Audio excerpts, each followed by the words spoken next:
जब जॉब चाहिए सरकारी तो इंडिया करे अड्डा 24/7 पर तैयारी। अड्डा 24/7 India number 1 government job preparation app. वैसे झारखंड की बात चली है तो एक और अपडेट देते चलें। झारखंड में एक नया कानून बना था, the code of criminal procedure Jharkhand amendment bill 2020। इसे राष्ट्रपति ने अपनी विधिवत मंजूरी दे दी है, यानी ये कानून अब लागू किया जा सकता है।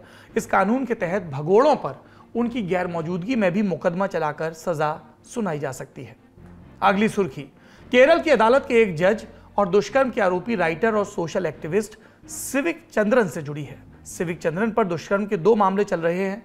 दोनों ही मामलों में उन्हें कोझिकोड सेशन कोर्ट की ओर से जमानत मिल गई थी। केरल हाईकोर्ट ने सिविक चंद्रन की जमानत पर अब रोक लगा दी है। फैसला राज्य सरकार की मांग पर हुआ, जिसमें सेशन कोर्ट के चंद्रन को जमानत देने के फैसले के खिलाफ अपील की गई थी। दूसरी तरफ दुष्कर्म के 2 मामलों में सिविक चंद्रन को अग्रिम जमानत देने वाले जज एस कृष्ण कुमार का तबादला भी कर दिया गया। उन्हें अब कोल्लम के श्रम न्यायालय का पीठासीन अधिकारी बना दिया गया। जज एस कृष्ण कुमार पिछले कई दिनों से महिलाओं के कपड़ों पर की गई विवादित टिप्पणी की वजह से चर्चा में थे। 12 अगस्त को उन्होंने दुष्कर्म के एक मामले में सिविक चंद्रन को यह कहते हुए जमानत दी कि आरोपी द्वारा जमानत अर्जी के साथ पेश की गई तस्वीरों से पता चलता है शिकायतकर्ता खुद ऐसे कपड़े पहन रही है जो उत्तेजक हैं, इसलिए आरोपी के खिलाफ आईपीसी की धारा 354A यानी यौन शोषण की धारा लागू नहीं होगी। केरल हाईकोर्ट ने सिविक चंद्रन की बेल पर रोक लगाते हुए यह भी कहा कि आईपीसी की धारा 354A के तहत निचली अदालत की उस टिप्पणी को सही नहीं ठहराया जा सकता जिसमें यह कहा गया कि महिला ने उत्तेजक कपड़े पहने थे। सिविक चंद्रन पर दुष्कर्म के एक और मामले में जज एस कृष्ण कुमार की टिप्पणी भी काफी विवादों में रही थी। दरअसल अनुसूचित जाति की एक महिला लेखिका ने आरोप लगाया कि साल 2020 में एक बुक एग्जीबिशन के दौरान सिविक चंद्रन ने उनका यौन उत्पीड़न किया।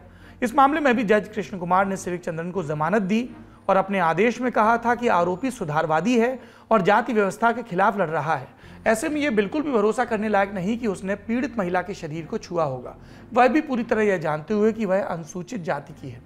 सिविक चंद्रन की अग्रिम जमानत पर भले ही रोक लगा दी गई हो, लेकिन केरल हाईकोर्ट के आदेश के मुताबिक जब इस मामले पर दोबारा सुनवाई जब तक नहीं हो जाती तब तक सिविक चंद्रन को गिरफ्तार भी नहीं किया जाएगा।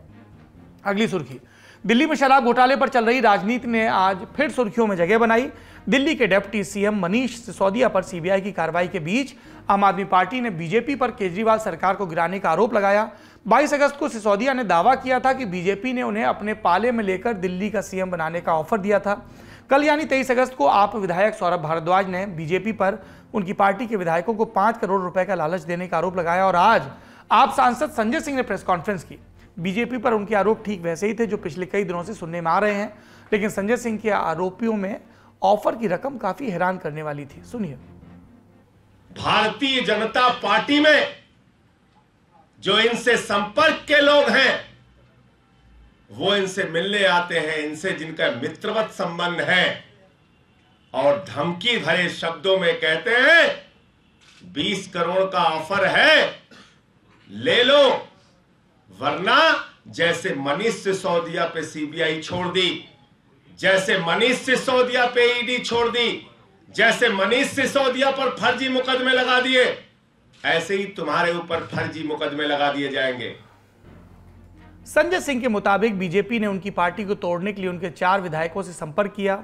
संजय ने इन चारों में अजय दत्त, संजीव झा, सोमनाथ भारती और कुलदीप सिंह के नाम गिनाए। प्रेस कॉन्फ्रेंस के दौरान ये चारों विधायक भी संजय सिंह के साथ मौजूद थे। आम आदमी पार्टी के नए आरोपों के पलटवार में बीजेपी सांसद प्रवेश वर्मा ने किसके नार्को टेस्ट की मांग की, सुनिए।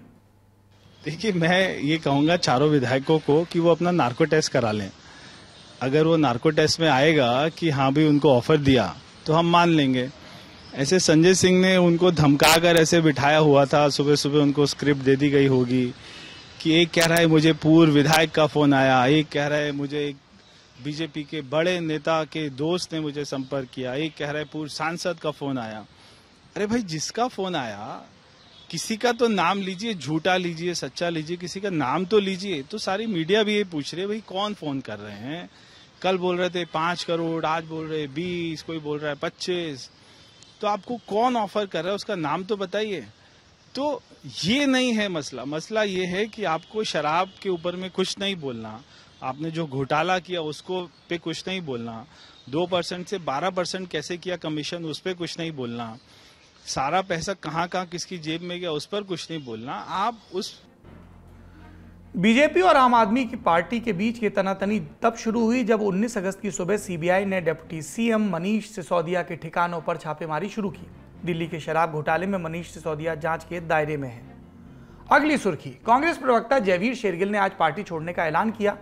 कहा कि चापलूस कांग्रेस के संगठन को वैसे ही चट कर रहे हैं जैसे लकड़ी को दीमक।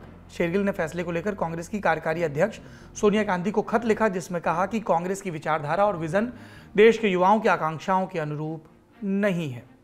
आखिरी सुर्खी का संबंध है कुतुब मीनार में पूजा के अधिकार से जुड़ी याचिका से। आज खबर आई कि मामले में एक तीसरे पक्ष ने हस्तक्षेप की कोशिश की थी।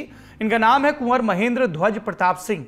इनका दावा कि वो दिल्ली के तोमर राजाओं के वंशज हैं और इस नाते से कुतुब कॉम्प्लेक्स और आसपास के तकरीबन 100 किलोमीटर में फैली जमीन उनकी है।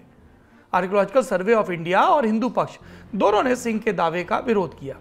एएसआई की तरफ से न्यायालय में दलील दी गई कि याचिकाकर्ता 150 सालों से किसी भी अदालत में राहत मांगने नहीं गया, फिर अचानक दावा कैसे कर सकता है। इस मामले में न्यायालय ने किसी पक्ष को नोटिस जारी नहीं किया।